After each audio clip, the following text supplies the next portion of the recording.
ناظرین، Rolls Royce دنیا کی سب سے خوبصورت گاڑیاں بنانے والی کمپنی ہے۔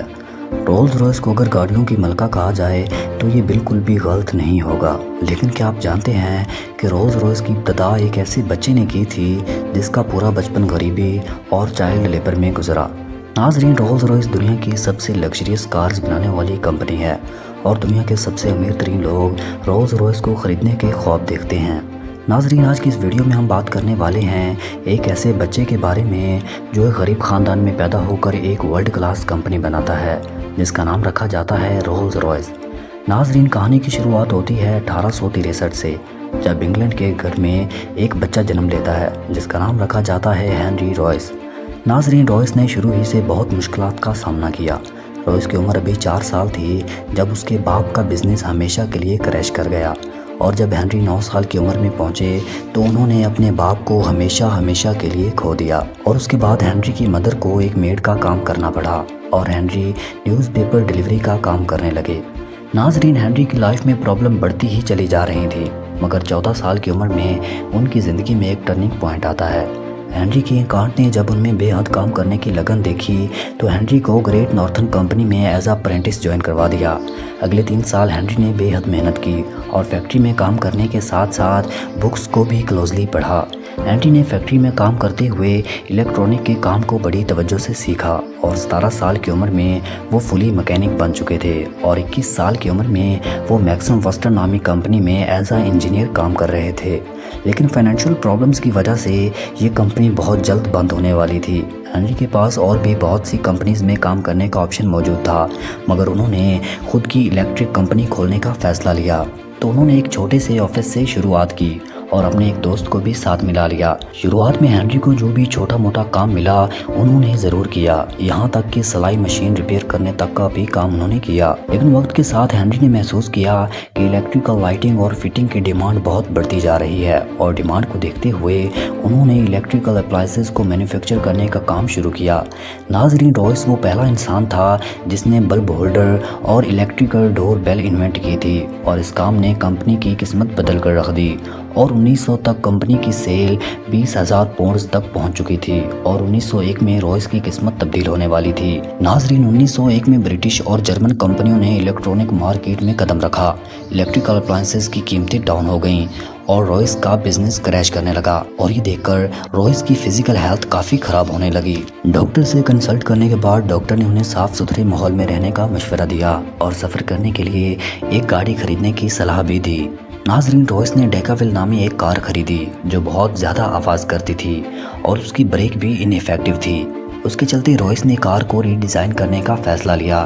جب اس کار کو ری ڈیزائن کیا گیا تو یہ اوریجنل کار سے بالکل الگ تھی۔ اسی وجہ سے ہنری کو کافی کانفیڈنس آیا کہ وہ خود کی اپنی کار کمپنی کھول سکتے ہیں، یہاں تک کہ وہ کارز کا بزنس بھی کر سکتے ہیں۔ انہوں نے اپنی ایک چھوٹی سی ٹیم بنائی اور نئی کار بنانے کا کام شروع کر دیا۔ سبھی پارٹس کی ڈرائنگ بن جانے کے بعد انہیں اسمبل کرنے کے لیے ورک شاپ بھیج دیا گیا۔ اس طرح رائس کی پہلی کار منظر عام پر آئی، جو کہ 2 سلنڈرز اور 10 ہارس پاورز کی تھی، جو ہر لحاظ سے بالکل پرفیکٹ تھی، اور اس کار کو سب سے پہلے 1904 میں روڈ ٹیسٹ کیا گیا، اور اس نے اپنے پہلے ہی سفر میں 50 کلومیٹر کا سفر طے کیا، وہ بھی بنا کسی پرابلم کے۔ رائس نے ایک ہی ماڈل کی 2 کارز بنوائی اور انہیں ٹیسٹ کر کے امپروو کرنے لگے۔ اب انہوں نے ورلڈ کلاس کارز تو بنا لی تھی، مگر وہ پوری دنیا میں اس کو ڈیلیور کرنے کے قابل نہیں تھے۔ پر ایسے میں چلتے انٹری ہوتی ہے کہانی کے دوسرے ہیرو یعنی چارلس رولز کی۔ رائس ایک ایگزیبیشن میں اپنی کار کو پریزنٹ کر رہے تھے اور اسی دوران ان کارز پر نظر پڑتی ہے چارلس رولز کی۔ چارلس رولز انتہائی عمدہ گاڑیوں کا بزنس کرتے تھے اور ایک لگژری گاڑی میکر کو ڈھونڈ رہے تھے، اس لیے انہوں نے رائس سے ملاقات کی اور ان کارز کو کلوزلی دیکھا اور ان کارز کو اکٹھا بیچنے کا ایگریمنٹ کیا، اور ان کارز کا نام ہونے والا تھا رولز رائس۔ 1906 میں رولز رائس کو آفیشلی اسٹیبلش کر دیا گیا اور 10، 15، 20 اور 30 ہارس پاور کی موٹر کارز سپلائی کرنے کا فیصلہ لیا گیا۔ 1906 کے آخر میں رولز رائس نے اپنی بے حد خوبصورت کار لانچ کی جس کی پاور 60 ہارس پاور تھی اور یہ 6 سلنڈر پر مشتمل تھی۔ اس کا باڈی کلر سلور تھا اور یہ چلانے میں بے حد سموتھ تھی اور اس کا نام رکھا گیا سلور گھوسٹ۔ رویس نے کار کی مارکیٹنگ کرنے کا ایک بہترین پلان کیا اور سلور گھوسٹ کو بنا کسی وقفے کے دن رات 24,000 کلومیٹر تک چلایا گیا اور سلور گھوسٹ نے یہ سفر بنا کسی رکاوٹ کے طے بھی کر لیا اور سلور گھوسٹ کو best car in the world کا نام دیا گیا۔ ناظرین، مقبولیت کے اس درجہ پر پہنچنے کے بعد یہ کار اس دور کے کنگ، کوئین اور انڈسٹری لیڈر کی پہلی پسند بن چکی تھی۔ رولز رویس کی پارٹنرشپ کافی اچھی چل رہی تھی، تبھی کچھ بہت بھیانک حادثہ ہوا۔ ناظرین، 12 جولائی 1910 کو رولز پلین کریش میں اس دنیا سے چل بسے۔ اس حادثے نے رویس کو ایک گہرا صدمہ دیا اور 1911 میں ان کی طبیعت بے حد خراب ہو گئی۔ ڈاکٹر سے کنسلٹ کرنے پر ڈاکٹر نے انہیں مکمل بیڈ ریسٹ کا مشورہ دیا اور انہیں بتایا کہ انہیں باؤل کینسر ہے، جس کے بعد ان کا آپریشن ہوا اور ڈاکٹر نے کہا کہ وہ صرف اور صرف 3 مہینے تک زندہ رہ سکیں گے۔ اس حالت میں بھی رویس سلور گھوسٹ کے ڈیزائن کو امپروو کرتے رہے اور دیکھتے ہی دیکھتے 3 مہینے گزر گئے اور رویس نے 100% ریکوری حاصل کر لی۔ واپس آنے پر انہوں نے سلور گھوسٹ میں بہت سی تبدیلیاں کی۔ گراؤنڈ فیکٹر بڑھایا گیا، سسپینشن کو امپروو کیا گیا اور شیسز کو بھی مضبوط کیا گیا۔ اس دوران رویس نے نوٹس کیا کہ کار کے بونٹ پہ ایک لوگو لگانے کا رواج چل پڑا ہے۔ اس کے چلتے رویس نے خود کا ایک لوگو ڈیزائن کروایا جو دیکھتے ہی دیکھتے پوری دنیا میں رولز رویس کی پہچان بن گیا۔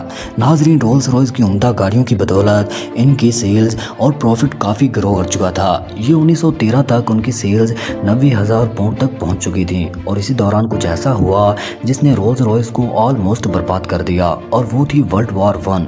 ناظرین، 1914 میں ورلڈ وار 1 کی شروعات ہوئی اور رولز رویس اس کے لیے بالکل بھی تیار نہیں تھی۔ ورلڈ وار 1 کی وجہ سے اکانومی کریش ہو گئی، جس کا سب سے بڑا اثر پڑا رولز رویس جیسی بڑی کمپنیوں کو۔ سیلز ڈاؤن ہو گئی، سبھی کو لگ رہا تھا رولز رویس ورلڈ وار 1 کو سروائیو نہیں کر پائے گی، مگر رویس کے دماغ میں کچھ اور ہی چل رہا تھا۔ ناظرین، رویس نے ملٹری اتھارٹی سے میٹنگ کی، جس کے بعد انہیں پتا چلا کہ وار کے لیے مضبوط کارز کی ضرورت ہے، اس لیے رویس نے سلور گھوسٹ کو موڈیفائی کر کے آرمڈ کار میں تبدیل کر دیا، جو کہ انتہائی مضبوط اور یوزفل ثابت ہوئی۔ ناظرین، ورلڈ وار 1 کے ختم ہونے کے بعد رویس نے ایوییشن میں بھی انٹری لی اور بہت سے پلین کے انجن مینوفیکچر کیے۔